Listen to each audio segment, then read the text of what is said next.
गानिया सिद्दीकी जिनको उन्होंने 2 हफ्ते देखा तमाशा घर में, क्या इम्प्रेशन बना है आपका अवाम के सामने? Seriously, I can't tell about it क्योंकि that's really unpredictable and too soon to tell. क्योंकि नहीं, जब आप तमाशा में परफॉर्म कर रहे होते हैं तो आप ये सोच के कर रहे होते हैं ना कि this is the impression, this is the image that I want to put out of my self.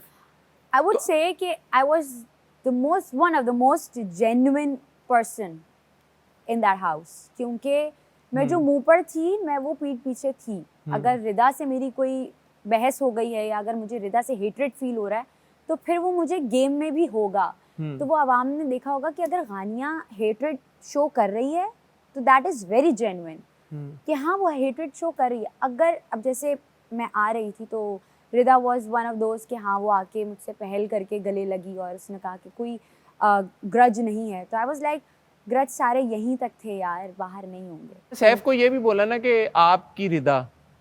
हाँ ये क्या हुआ? ये एक बात थी कि क्योंकि मुझे भी टीज़ करना था क्योंकि वो मुझे बहुत ज़्यादा टीज़ कर रहे थे एंड आई वाज लाइक कि अब मुझे गानिया यहाँ पे रोना नहीं है. This is the time to shine, to bloom, so just do it. तो मुझे पहले अपने इमोशंस को काबू करना था. फिर जिस तरीके से वो मुझे टीज़ कर रहे थे, वो क्या बार बार कर रहे थे, तो क्या की तो और भी आवाज़ें थी वहाँ पर. मगर पता नहीं क्यों मैं हमेशा उनको कहती थी कि मुझे मेरी आवाज़ सुनते हुए तुम आ रहे होते हो, गानिया किधर है, वो रही वहाँ जाते हैं और क्या. तो मुझे भी टीज़ करना था. मैंने कहा यार अब तो बादशाह टाइम है अपना करो. तो मैंने बोला आपकी रिदा. तो अच्छा, जानबूझ के बोला आपने? जानबूझ के टीज़ करने के लिए बोला क्योंकि but there was a dash in between. अब आपकी Rida how is there a dash in between? मैं बता रही हूँ. आपकी यू कहां है डैश? सुनिए मैं बता रही हूँ.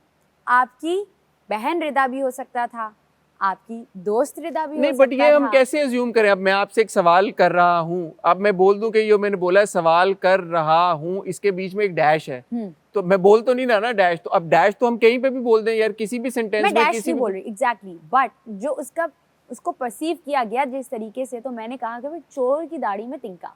मतलब मैं तो आप बहन के तौर पे भी ले सकते थे. आप मुझे ये रिप्लाई कर सकते थे कि हाँ मेरी बहन रिदा, इस तरह भी रिप्लाई कर सकते थे. आप ऑफेंड क्यों हुए? तो क्या सैफ और रिदा का वाकई में आपको एज अ बाय स्टैंडर, आप एज अ थर्ड पर्सन जब आप थी घर में, आपको कोई उनका कनेक्शन डेवलप होता है इस तरह का नजर आ रहा है? मतलब मैं you saying a romantic no connection? ये एग्जैक्टली मैं इसको ही आगे क्लियर करना चाहती थी. रोमांटिक वाला नहीं, बट येस कनेक्शन सबके हैं वहाँ पर. There like best friends, best buddies. But क्योंकि एक घर में एक माहौल बना हुआ है कि जहाँ मुझे काफ़ी लोगों ने कहा कि जहाँ रिदा मिलेगी वहाँ सैफ मिलेगा, जहाँ सैफ मिलेगा वहाँ रिदा मिलेगी. तो I was the only one to stand there कि भाई ये बात नहीं बोलो, अच्छी बात नहीं है. ओवैस भाई हैं और मैं हूँ, ठीक है. अब ये बात क्योंकि अब मैं ओवैस भाई के साथ एक कनेक्शन शेयर कर रही हूँ कि हाँ यार हमारी एक वाइब मैच करती है, you like my brother. But I was very clear while saying that कि ही इज़ माई ब्रदर और जितने भी हैं वो मेरे भाई हैं. बट क्योंकि रिदा की जानिब से इतना ज़्यादा क्लैरिफिकेशन नहीं थी तो लोगों ने किसी भी जुमरे में उसको लिया. बट मैं अपनी ज़ात से बात कहूँगी कि मैंने रोमांटिसाइजिंग में नहीं कही. आप शिप नहीं कर रही उन दोनों को? हाँ एग्जैक्टली, मैं नहीं कह रही कि वो कुछ शिप में है. ओके, हाँ वो दोस्त इंसिनुएट कर रही हैं खाली.